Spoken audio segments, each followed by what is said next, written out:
Primero quiero agradecer la invitación, la cordialidad, la hospitalidad, el rico almuerzo que hemos tenido y saludarlos en cortito diciendo que los derechos humanos, que son finalmente por lo que todos y todas ustedes aquí están luchando, no son un regalo.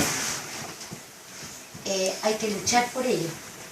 A veces las luchas son cortas, otras veces son muy largas y a veces son de más de una generación. Y en el caso de los pueblos indígenas, en el caso del pueblo mapuche, huilliche, ha sido una lucha larga, que todavía no tiene visos de terminar. Faltan muchas cosas, aparecen nuevas cosas. Allá en Santiago no pensábamos que las mineras se habían venido a meter acá. Creíamos que estaban en el norte jodiendo a los pueblos del norte, pero no acá. Entonces saber que ahora también está en la mira todos estos territorios, ¿no es cierto?, por las empresas mineras, nos preocupa como instituto. Nosotros no vamos a reemplazar como instituto, no reemplazamos a la autoridad gubernamental, el Estado, digamos, con el gobierno, son una cosa.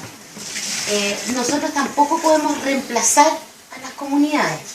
Son ustedes los que viven día a día lo que significa la inseguridad, la posibilidad de perder, ¿no es cierto?, los territorios, la posibilidad, ¿no es cierto?, de que, las condiciones que muchas veces, por lo menos en la Araucanía, que es donde más me ha tocado estar, son condiciones que no se merecen nuestros pueblos, son condiciones indignas muchas veces, pero el instituto no puede reemplazar la lucha que pueden hacer las comunidades, más todavía el trabajo territorial que están haciendo.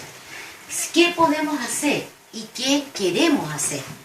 Lo primero es acompañarlos como una organización del Estado, pero autónoma, y reafirmo, autónoma del gobierno, acompañarlos en las luchas que ustedes decidan dar.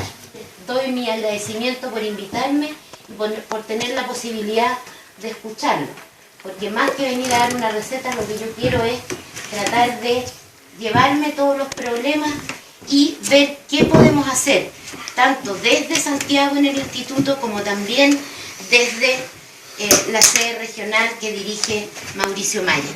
Así que de nuevo muchas gracias y más bien aquí estamos para escuchar. Por ahí, sí.